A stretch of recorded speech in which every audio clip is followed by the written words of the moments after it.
Hello, my friend, and welcome back to another episode of the Everyday Boss podcast. I am so glad you're here. Today, my longtime business mentor and friend, Elizabeth Henson, has joined me, and I'm so glad she's here. Let me tell you a little bit about her. Elizabeth helps business owners who want to become industry leaders build powerful communities around their brand so that marketing becomes light and easy. Unlike many who focus on social media strategy, she builds communities using three methods that include growing unique leadership skills, building a social ecosystem, and a proven 5-step methodology. Liz, thank you so much for being here. I'm super excited to have you on the podcast. My gosh, Jennifer, I'm so excited. Isn't it so funny when we hear somebody read our bio? I'm like, oh, that sounds pretty good. You're But like, like when did I'm it? reading it myself, I'm reading it in my own kind of tone. I'm like, Liz does this and that. But when you read it, I'm like, oh, I sound like kind of a badass. You're like, I know what I'm doing. Woo! Yeah. I love it. This is kind of a full circle moment for me because I think we figured out that it was like 2015, end of 2015, beginning of 2016, somewhere in there. I It was a landed in while. your world because of a summit, mostly because I was like, I'm kind of lonely doing business on my own. I had blogger friends, but I didn't have any friends who were entrepreneurs trying to run an agency or grow something bigger than just their own website. And I was feeling like, I just want people who get it. Because I lived in a small town in Texas at the time. I didn't even have any friends in real life other than one chick, and she was cool, but she didn't do business. And I was like so lonely. And then because of something you said in the summit, it really resonated. You talked about your former community called Shine the Light Society. And I was like, say less, I'm in. And I think I joined like from like the first email. Yeah. And I you've think you been in might my have even life ever joined. since. Well, it was a summit. So, but yeah, I think you probably joined like as soon as I presented the offer. Yeah. Yeah. Yeah. I And was that was like, my messaging then was really about entrepreneurship being so lonely. I mean, I feel like now there's a community everywhere you turn your head, but we yes. really were a little ahead of the curve, with all the things. I mean, Yeah. I think about blogging and I'm like, oh man, I remember when blogging was like the thing, It's you coming know? back. It's coming back, but that's a different episode. Yeah. It will never go It's away. never going to go away. Yeah. Yeah. I have some very strong philosophies on why long form content is important, but that's a different conversation. Yeah. But what really resonated with me then was, and you're correct, is there were not a lot of people talking about how lonely it can be to be an entrepreneur, especially like a solo female entrepreneur, because there weren't communities, there weren't virtual networking opportunities at the time. And that didn't really come forward until we hit COVID, right? Like it was starting to trend that way. And then COVID really tipped into like, we need each other. Yes. But Yes. you've been building communities and growing and bringing people together and networking and like referring and all of that stuff from the jump as long as I've known you. Yeah. Yeah, I don't know. I always look at my photography business when I got started and I'm like, what did I do right? Like how did I nail that and grow and scale that business so quickly? And it was really because I built community around what I was doing. I was never afraid to look like I didn't know. I was posting pictures before I was even good. I was practicing on my friends and family for free and then sharing those pictures. And what I didn't realize that was doing was it was building this community of people that were watching me. Mm-hmm. And whether they were watching because they wanted to see me fail or whether they were watching because they wanted to see me succeed, either way, they were watching. Yeah. And by the time I was actually a fairly good photographer and ready to charge, and raise my prices, people were there and they were ready to sign up for sessions because I had literally shared the journey and why I loved it so much. And I was constantly just exuding this joy and passion for what I was doing. And when I started to pivot into online coaching, I just kept looking back and saying, what did I do well that worked in my photography business? And how can I replicate that and this? And that's really like kind of how I came up with it. I was like, how do I be a professional community builder, show people what's possible person? And I just went on this quest of figuring out what that looks like. Yeah. And I mean, I feel like I can say you've done a fairly good job. Oh, thank you. A little personal bias because you've spent a lot of time over the years pouring into me. And I just want to thank you for that because it's meant the world to me. And you've always been like a safe sounding board. And anytime there's an opportunity to jump, I think you messaged me a couple months ago and you're like, hey, I'm doing like a random drop in thing on a Thursday or whatever day it was. And I'm like, say less, I'm in. I'm Yeah, in. yeah, yeah, yeah. Pick I know, me. I need to Yeah. do more of those. They're like, if you have community and you're looking to like expand it, offering like a free brainstorming call, free mastermind call, free networking call. I mean, I've never seen one of those not go well. Like if you stick to it and you can get 2 to 3 people to show up, like it literally cannot fail to just spend time with people. And you are such a good community builder. When we were in Shine the Light Society, or when I was hosting that, it was so beautiful just to see all the members collaborating. And I feel like you were always heading the charge with like, let's do this together, let's do that together. And it's just, you're such a great little leader in that way. I feel like collaboration for me is what community is for you, right? Like Yeah.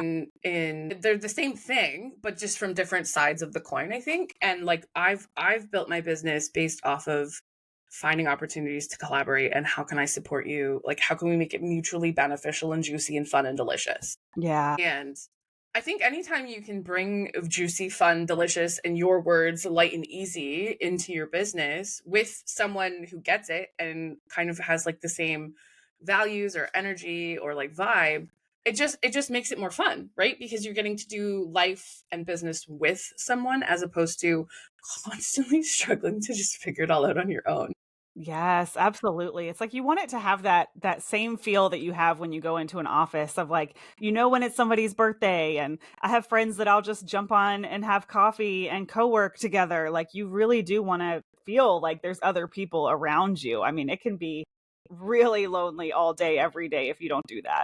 Yeah. So we've fast forward a couple years. Shine the Light has evolved into something else, and the container I was a part of no longer exists.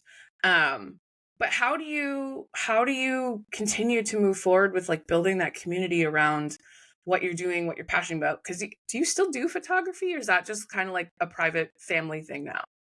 Yes, so I still do. I am in need of a new camera, so I feel like I've hit this crossroads of like, am I going to invest in a new camera or am I going to put a pin in it for a little while? But I have some families that have been with me and they're on their like fourth child and I shot Oh, their wow. wedding. And Amazing. I'm not marketing anymore or anything like that, but I do have some families that have been with me a really long time.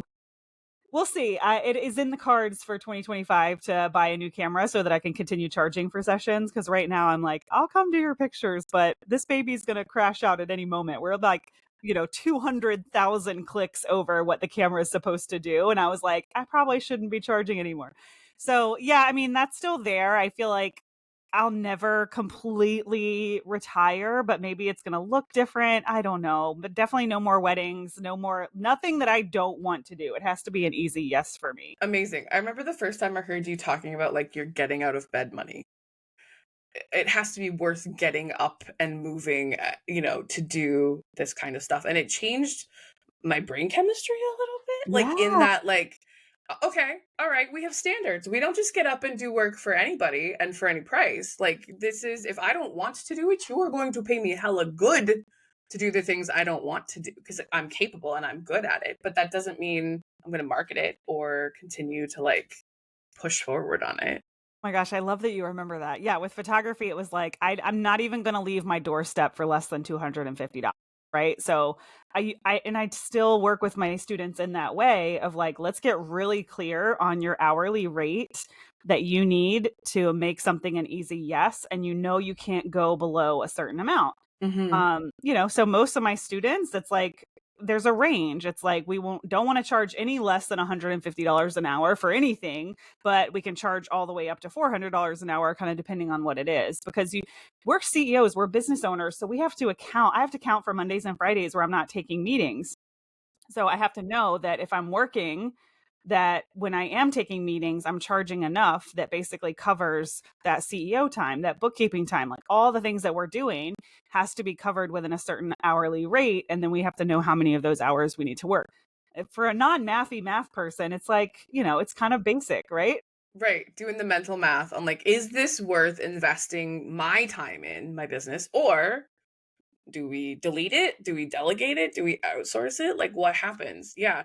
Is that kind of how you like run things on a daily basis? Like you still kind of do that sort of mental math for yourself? Yeah, I mean, I know I don't ever dip below $250 for something that I'm charging an hour for, right? Like for an hour of coaching, an hour of whatever, most people pay closer to the 450 mark, but I know no matter what, as long as I don't dip under that certain amount, that I'm going to hit my annual revenue goal. And that's really how I look at it. I'm like, anything that I say yes to that's less, and that doesn't include things like this. This is a visibility exercise. This is covered under the business in a different way.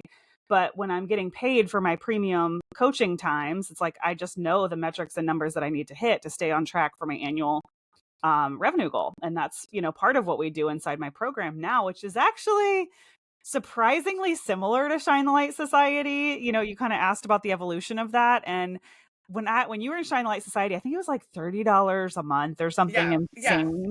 It was hella affordable, if you will.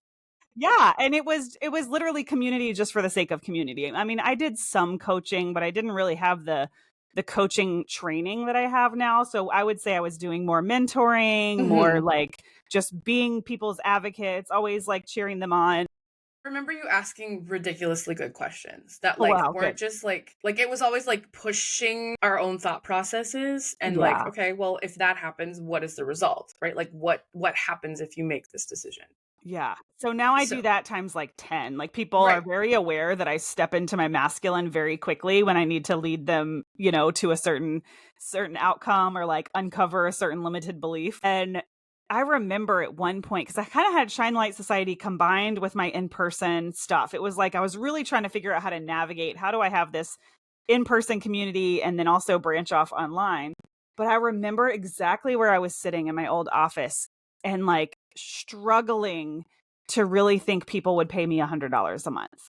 Like I could look at my ideal people and I'm like, they're not going to pay that. They're filling out a survey and they're saying they're not going to pay $100 a month. And I just remember like that seemed like such a benchmark. And now inside my program Elevate, it's $375 a month. And I still know I'm wildly undercharging for what these people are getting, but it's still a group container. I just changed, instead of a monthly membership, it's now an annual program that you pay for monthly. And if we want to go down that rabbit hole, we can, but that definitely helps with retention if you're hosting any type of coaching container. But it wasn't the people that changed. It's the same people. Scylla is in my program now. It is the same people, Jennifer. I changed. Like I Right. had to get under the hood of some $1 million companies. I had to get some really awesome training on my coaching skills and NLP and understanding how the brain works. And I changed. And because I changed, I was able to let in like more possibility, more money, more things. Like it's so cool to think it's not the people that need to change. I don't really believe in this, like, you're talking to the wrong people. It's like, you're calling in the wrong people by your way of being. Right. Well, and you're either there's not clarity in your messaging or there's not clarity in your purpose when that Yeah. happens, right? And when we level up, right? Like it's our businesses evolve because we do. What Yes. change in our businesses is us, not our, expertise or the people we're bringing in, but how we speak to them, how we show up for ourselves, how we show up for our business, and like the clarity in which we speak. A lot of the work I do is still based on core values. Yeah. And having that foundation allows you to literally do anything you want because you have the clarity to understand what you want your life to look like, what you want your business to look like, and also feel like on a daily basis. And you know how to tap into those emotions and really tap into that space so that you're being the person that you envision as the highest version of yourself. And then when you achieve that, you have to level up that version, that version of what you think you can be. Yeah. I It never love that you're still stops. doing core values. It's like you're doing all the same things too, right? You've just Right. evolved. Like, Yeah. it's so fun. It's like our love, our dharma is always there. Like, it's always there. We just have to like look for those little breadcrumbs of like what's consistent in the way that I like to serve people that lights me up, right? There's always something magical there. Yeah. And then how do I make it feel easy and magical and breezy and and when we say things are light and easy or business can be easy, it's not that there's no work. It's not that there's no, pushing yourself and no like building momentum or any of the things we have to do in business. It's that it feels easy because you're passionate and you're excited. And I know you talk about light and easy as, as kind of part of your It's one of my brand. core values. It's one of your core values. Like, let's talk, like, what does that mean to you? What does light Yeah. and easy show up Yeah, for I mean, you? it's really understanding where is your time best spent? Like, where is the highest ROI on my time? And it is not tinkering in Canva. It is not spending a long time writing each email. It is doing this. It is face to camera. It is face to face. It is going out and spending time with people. And to me, that's easy. Like hanging out with people and networking in person or getting on stage or whatever it might be. To me, that's like my highest possible good, and it's easy for me. That's not going to be the same for everybody. Mhm. So I know, like, if I start getting into Canva and the nitty gritty and the weeds, and I'm tinkering, is what I call it, I'm like, oh, this is like lowering my vibrational frequency. This is not the highest ROI on my time. And I just refuse to spend a lot of time there. And that I do have, a team that I delegate to, but even if you don't, you can set a time limit and be like, I will not spend more than 10 minutes on this Canva graphic. And you just hold yourself to that point, because otherwise you're leaving money on the table. You're not spending your time like where it truly is the lightest and easiest and pulls in that highest ROI. It's like you want to Yeah. look for both. What is easy for me and brings me the most valuable connection to the people that need me. That is such like a good, I don't know, there's like the Zen kind of diagram, like where there's Yeah. that middle zone of it feels good, I enjoy it, but it's also has a high return on my investment. Yes. And it's Because your helping time the is most people. valuable. Yeah. And most people just won't ask themselves that question. They're like, oh, this is so hard. Business is so hard. But they don't actually ask themselves the question of, well, what would it look like if it was easy? Right. Why am I making this hard? Right? Because a lot of times we make things harder on ourselves because we won't let go of things, right? It has to be perfect or it can't live. I say a lot, done is better than perfect. Mm-hmm. You cannot perfect what doesn't already exist. Yeah. There's no way to make it better in reality, right? If you're only ever perfecting it in your mind, it's still just a really good idea. Maybe you bought Yeah. the .com, but like it's never going to come to life. People can't experience it. People can't even tell you what it means to them or how it's impacting them or that it's working if it only ever lives in your head. And you don't have to have perfect graphics. You just Yeah. have to have something that has the right language, right?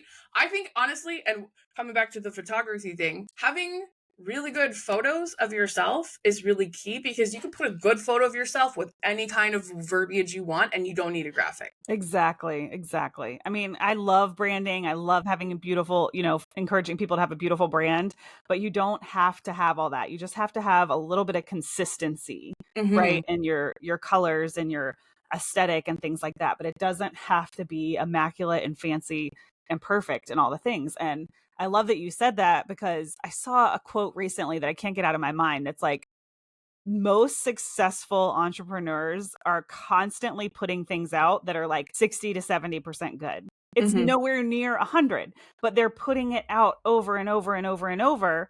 Whereas if you're going to be a perfectionist and something has to be 90% good or 100% good, you're going to be putting out so much less, Yeah. because our 60 is going to be so good for somebody who's at 30. It's like you're always seeking the person that's one step behind you. You don't have to be seeking the people that are ahead of you. Like, we don't need to be perfect. Right.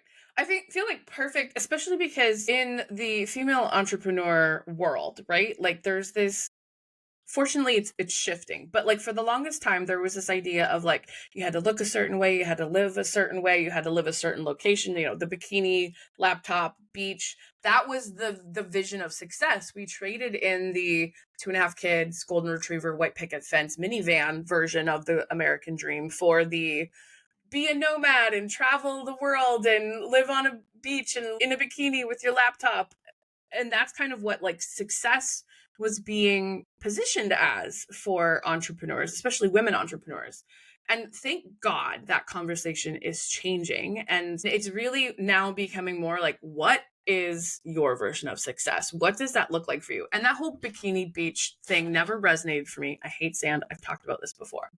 I'm a mountain girl, right? Like I want to be in the mountains. I want to be hugging trees and taking nature walks and picking flowers on my own land. I don't want to be, not that I don't love the ocean, but there's sand there, so we run away. But what I envision how I want my life to go when I'm not doing the work that I love is I'm outside and it's green and it's lush and it's vibrant. It's not dry and deserty and beachy. And so, like, I felt like I was a failure because I couldn't wrap my head around that bikini life laptop lifestyle idea or that digital nomad idea. And I was like, so who am I then? If that's not what I want, then I must not be a good entrepreneur, right? And it's so funny how we let what is working for other people become like take up residence in our head as the new standard of how we're supposed to experience or chase after things. Yeah. How do you deal with that? Like, how do you combat that? Because you've been doing this longer than I have. Yeah, I mean, I know for success for me, of course, there was a breaking point where I had to get over the whole like success is money, right? Right. Like success is not money. And I had this complete breakthrough where I realized the amount of money in my bank account actually has zero to do with my ability to help people. Zero. Mhm. Like I can go out in the street in my neighborhood if I want to, if I don't even have a car, with $0 to my name. And if somebody needs my help, I have the tools to help them because they're within me. So I was able to eliminate this kind of like tether or this equation that I have to have the money to be able to do what I love because I actually can do what I love without any money. And then, I'm like, well, what is success to me? And I'm like, to me, the fact that I get to run a business that contributes to our household income and be here every day when my kids get off the bus. Like Mhm. to me, that is the ultimate success. I don't have to leave them in childcare till 5 or 6 at night, just to be able to work to pay the bills. I get to make my own schedule. And to me, that is like the ultimate success. And when you can release this whole idea that money has anything to do with it, the money actually comes so much easier because now you're completely detached. Like when I get on a sales call with somebody, I give zero F's, whether they work with me or whether they don't. I just want to help them make that decision so that they feel really good about it. Right. They feel safe to move forward and to hand over dollars. My business partner really believes that money is the physical representation of safety, right? Because when we have financial stability, we feel more confident, we can make choices more clearly, and blah, blah, blah. There's a whole sciency thing behind it. And a big part of making people feel safe to purchase or to buy with us is, making sure we've answered their questions and they understand the process and they've bought into the result and giving them an extension of that safety so that their energetic exchange that money represents can happen without them being like, okay, but actually now I'm nervous, right? Yeah.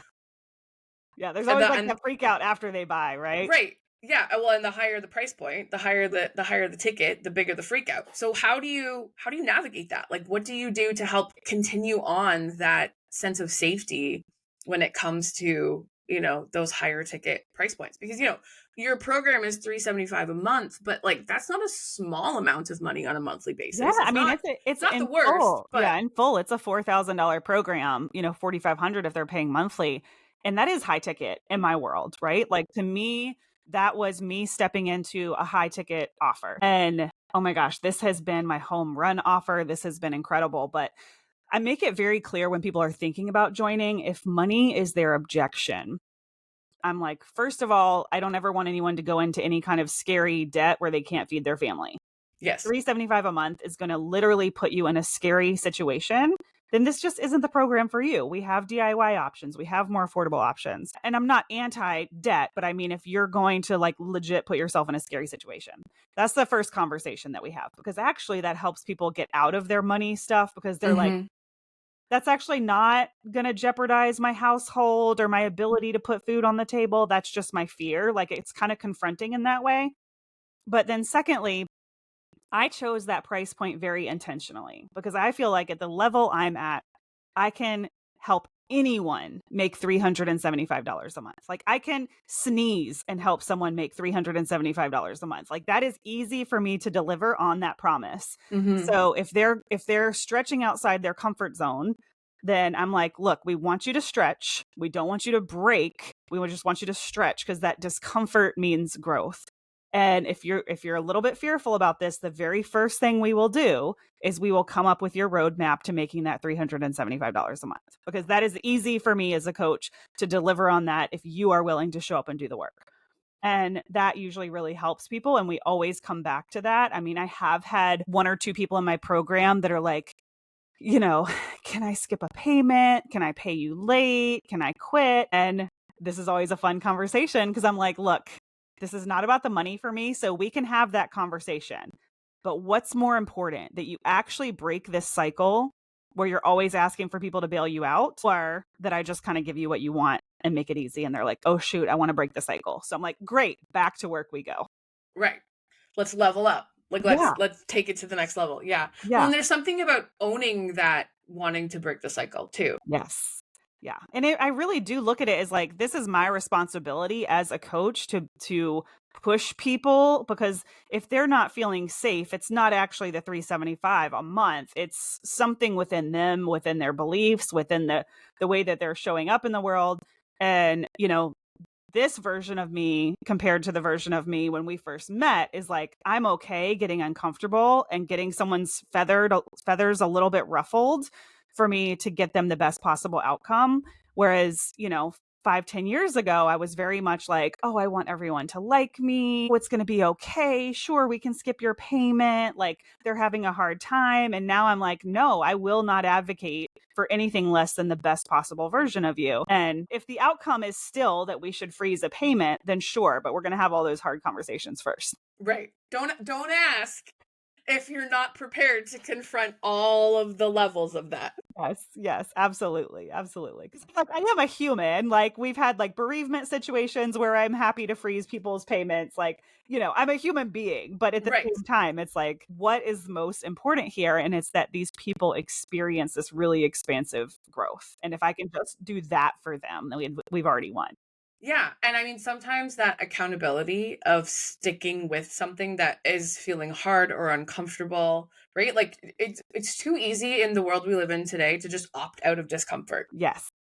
To just be like, I don't think I want to do this. Like I'm having to confront something within myself and I just don't want to. Okay. Well, Yeah. no. It's like when you have a gym membership and you're not going, it's way easier to just cancel than to actually look at yourself in the mirror and be like, I was 10 out of 10 excited about this when I joined. What changed? Yeah. Let's get really curious about ourselves and why we didn't show up for something that we felt really good about at some point, right? Right. It's the same thing, but it's so much easier to just hit the cancel button and like, boop, we're free of it now. Right. Although I've had a few gym memberships over the years where they did not make it easy, but maybe that was a good thing. I don't know. Yeah, I I mean, I still think found a way, but they're trying to do the same thing, but they don't have the training for like the proper conversations around it. They're just like, "You signed this agreement." And I'm right. like, I could pull that card with my people, but I'm like, signing the agreement doesn't actually help them elevate to the next version of themselves.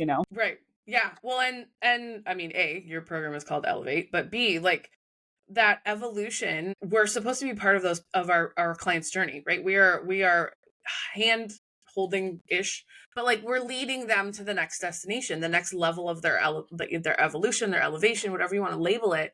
It's our job to sometimes grip a little tighter and give a little tug, right? Yeah. Like that's the purpose of us. I think, the visual I always come back to, because I love my analogies, is the mountain climber who has someone behind them, right? So you're locked in and you're 2 steps ahead and you're reaching behind to help the people behind you up. But that means they have to hold on and trust that you are going to leverage them to the next step. Yeah. They still have to I, do the work. They you have still, help, yeah, but they still have to do the work. Absolutely.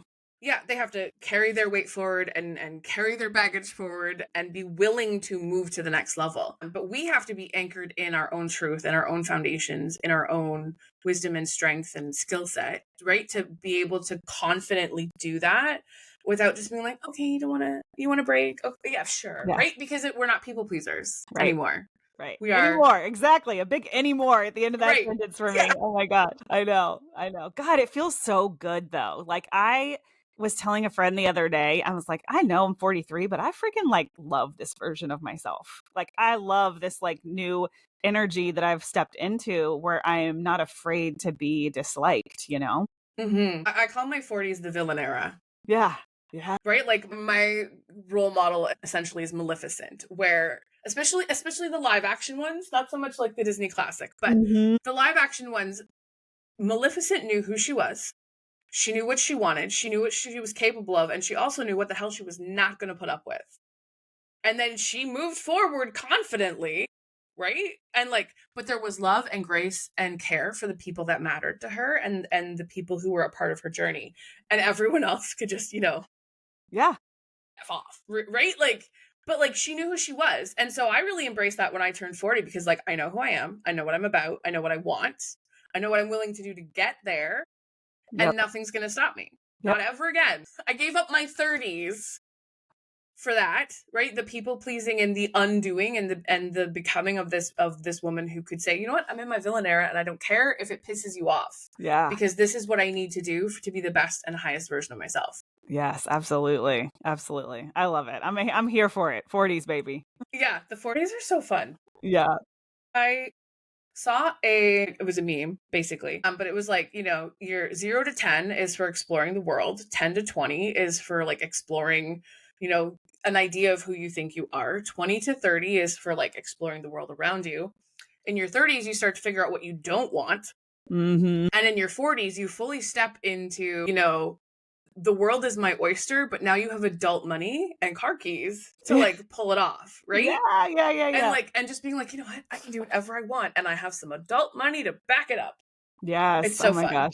The It 40s are really fun. is so fun. And I feel like business is just, it's not that it's gotten easier, but it's like this pressure that I was putting on myself to, like we said earlier in the conversation, to be a certain way was crazy. And now that I don't have any of that pressure, it's like, oh, everything is going to be fine. I'm going at my own pace, right? Like, and it was a slow like transition of just the way that I speak to myself in my own head. And, for a while it was like, oh my God, I got to make more money. I got to get more students. And then it transitioned to like, you know what? I'm doing my best and my best is good enough. Right. Whereas now I can actually have these like higher level conversations with myself of like, who needs to hear from me today? Or, how can I show up and really serve today? Or I'm feeling kind of like in a funky low vibrational frequency. What do I need to do to raise that frequency before I engage with my community? And it's a slow progression. This shit doesn't happen overnight, but like you Hmm. really do learn how to curb the things that you're letting into your mind so that you can show up differently. Yeah, the tools that Yeah. we build for ourselves and Yeah. find, and the resources we create for ourselves.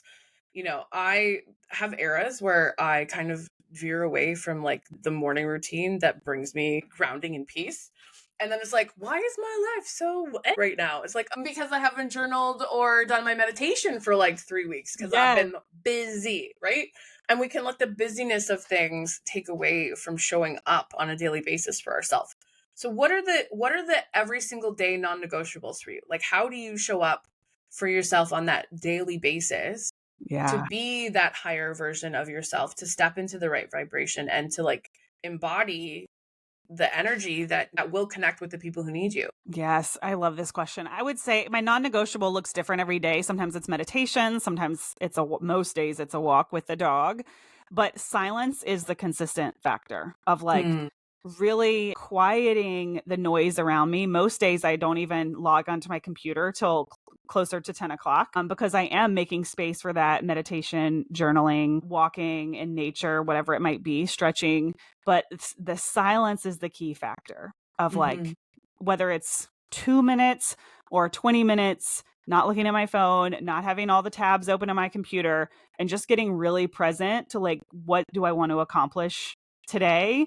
And then like, how, what's my way of being going to be? If it's like, if I'm in a funk, then it's like, all right, well, what do I need to do today to make my 80 the best possible 80 that it can be versus like allowing myself to slip down. But if you think about your life and when you've had the best ideas, Jennifer, I would put money on it that they came from silence in the shower, Hmm. on a drive. Like it is not an accident that our best downloads come from silence. Yeah. I actually put a question like that in my community last week, and it was overwhelmingly the people who answered, and it was a variety of scenarios, but the silence was the consistent factor, right? Like the not focusing on the problem and doing something else that lets your brain just be like, I'm gonna figure this out for you. Yes. Yeah. Like allowing the downloads to come in, allowing the universe or your signs or whatever, you believe in, it cannot come through if you're just staring at your phone. And I noticed my pattern with the phones or with the tabs was like I was seeking something. It's like, Mm. oh, if I just find one more quote, or if I just find an answer to this question, or see what so and so is doing, I was seeking. And it's like we have to really get away from that seeking energy and just Hmm. allowing, like surrendering to just have the ideas show up because they always do. I mean, I'm just coming off hosting that event. So it's like I'm coming Yeah. off this really high. And then now it's like almost like wants to go the opposite direction into a low. And I'm like, you know what? I just need to step back and rest because the good ideas will come. They always do. Hmm. That fresh energy always comes if we allow ourselves to rest. Especially coming off of a major event like that, right? Like, I don't know about you, but I have a tendency to go from major event to like, I'm going to change everything about my business. Not always, but like that thought process is there of Yeah. like, oh well, so like I was at a retreat in January, and that someone said this, then I should tweak this and change this, and so I'm going to do that. And this person said this and had this really good idea and said I should like put some energy here, and I'm like, so I'm going to do that, right? And I like try to like grasp onto all of these things, whether it's wisdom from a conference or connections from conversations or whatever, especially a major event. Excuse me, water. Isn't it funny how it could just come out of left field like that? You're like, Right. Oi. um but I try to grab onto all of these bits and pieces, and or even like Instagram, someone's like, oh, I'm doing this thing and it's working and it's magical, and you can let those outside influences, like you start to obsess about them and they like kind of like wiggle their way into your brain, and you're like, oh, I have to add this to my business. But when we just like the car, right, nothing good ever happens when we just like yank the wheel in a different direction, because clarity doesn't come from trying everything from every major event or letting momentum to just be like zigzag. We have to find a way to be silent mm-hmm. and let ourselves just, what actually is for me in Yeah. this moment. And by being for me, it then becomes an extension of for my community. But that Yeah. requires like shutting the hell up sometimes. Yes. I mean, yeah, the shiny objects, the like desire to pivot, 100% that's all there. And I think what changed for me, because really clarity and business growth comes from doing the same thing over and over. We cannot improve what we do not repeat. And I was the queen of like, oh, just make a new offer. Let's just make a new offer. Let's just do a new offer. This one's going to sell. This is going to Right. be the one. This is the one. Yeah, when really they're all the one. If we just repeat and learn and get data and be the scientist on a mission, and I know these things, but because I'm a manifesting generator by nature, right? It's Yep. like that I cannot stop that desire to kind of switch. But what made it work for me is my signature program. Yes, I have to repeat with the marketing, right? Like you cannot escape marketing the same container in order to grow it. But inside the container, the fulfillment side of things, just like Shine the Light, I get to do whatever I want. So I get to Mm-hmm. show up for these calls and these meetings as exactly the person that I am, not who I was 2 weeks ago and not who I'm going to be 2 weeks from now, but exactly today in my energy, whatever creativity is coming, whether I want to guide them through visualization or teach them something that I just learned or just coach the crap out of them. I get to show up with that creative difference. So the container itself allows me to be ping ponging all over the place.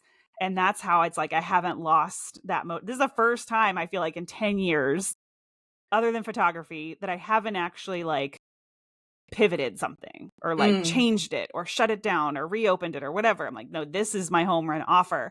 But it's because I really truly understand now, like, oh, this allows me to show up very creatively and differently while also being able to repeat and grow it, because I'll keep the marketing is the experiment that we tweak and refine and improve, if that makes sense. Yeah.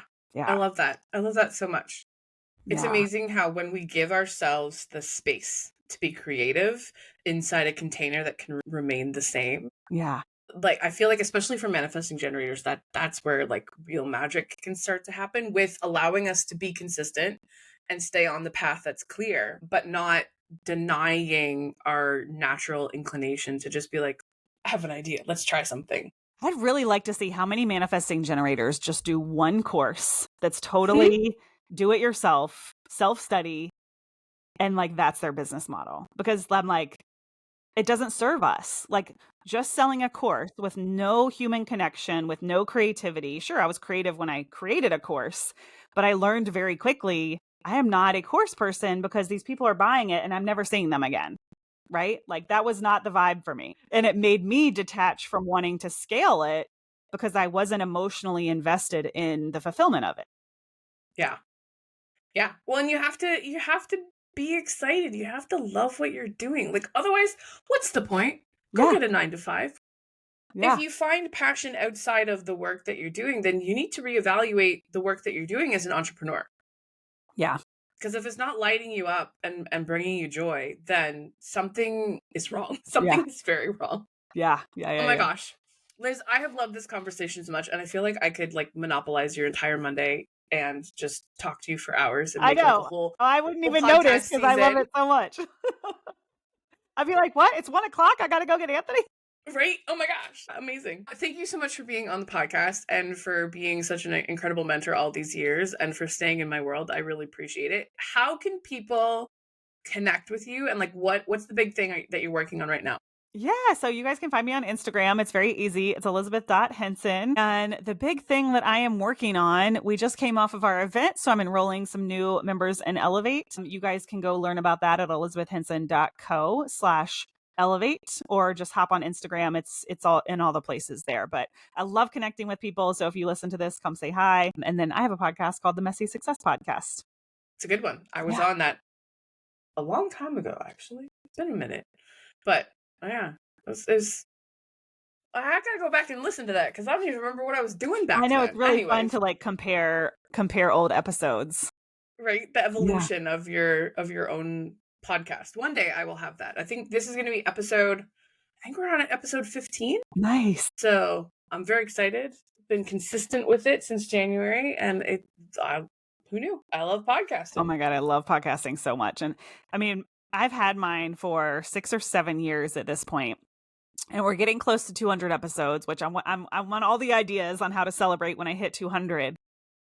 And I used to really beat myself up. Like when we hit 100, I was like, gosh, like, but I've been doing this so long.